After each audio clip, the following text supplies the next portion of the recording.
Listen to part of a lecture in an economics class. Now, when I mention the terms boom and bust, what does that bring to mind? The dot-com crash of the 90s. Okay, the boom in the late 1990s when all those new internet companies sprang up and were then sold for huge amounts of money. Then the bust around 2000, 2001, when many of those same internet companies went out of business. Of course, booms aren't always followed by busts. We've certainly seen times when local economies expanded rapidly for a while and then went back to a normal pace of growth. But there's a type of rapid expansion, what might be called a hysterical or irrational boom, that pretty much always leads to a bust. See, people often create and intensify a boom when they get carried away by some new industry that seems like it'll make them lots of money fast. You'd think that by the 90s, people would have learned from the past. If they did, well, look at tulips. Tulips? You mean like the flower? Exactly. For instance, do you have any idea where tulips are from? Originally, I mean. Well, the Netherlands, right? That's what most people think, but no, they're not native to the Netherlands, or even Europe. Tulips actually hail from an area the Chinese call the Celestial Mountains in Central Asia, a very remote mountainous region.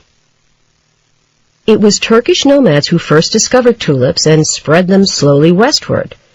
Now, around the 16th century, Europeans were traveling to Istanbul in Turkey as merchants and diplomats, and the Turks often gave the Europeans tulip bulbs as gifts, which they would carry home with them. For the Europeans, tulips were totally unheard of, a great novelty. The first bulbs to show up in the Netherlands, the merchant who received them roasted and ate them. He thought they were a kind of onion. It turns out that the Netherlands was an ideal country for growing tulips. It had the right kind of sandy soil, for one thing, but also it was a wealthy nation with a growing economy, willing to spend lots of money on new exotic things. Plus, the Dutch had a history of gardening. Wealthy people would compete, spending enormous amounts of money to buy the rarest flowers for their gardens. Soon tulips were beginning to show up in different colors as growers tried to breed them specifically for colors which would make them even more valuable.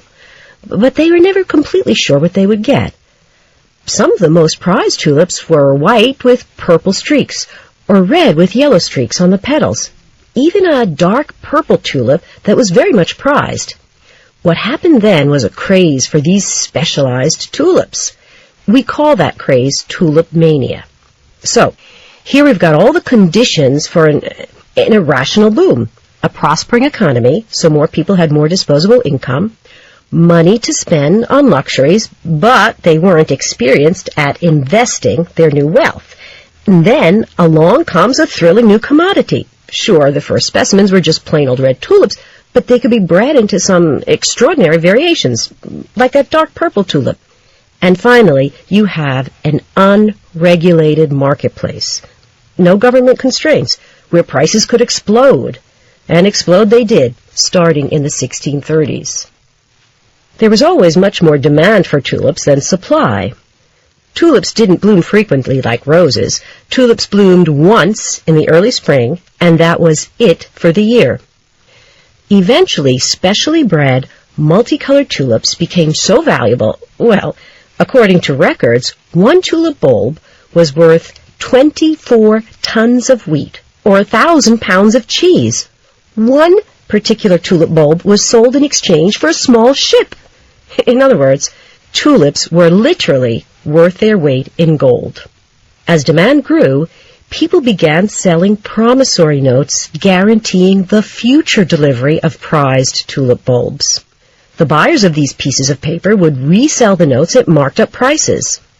These promissory notes kept changing hands from buyer to buyer until the tulip was ready for delivery. But it was all pure speculation because, as I said, there was no way to know if the bulb was really going to produce the variety, the color that was promised. But that didn't matter to the owner of the note. The owner only cared about having that piece of paper so it could be traded later at a profit. And people were borrowing, mortgaging their homes in many cases to obtain those bits of paper because they were sure they'd found an easy way to make money. So now you've got all the ingredients for a huge bust, and bust it did, when one cold February morning in 1637, a group of bulb traders got together and discovered that suddenly there were no bidders. Nobody wanted to buy. Panic spread like wildfire, and the tulip market collapsed totally.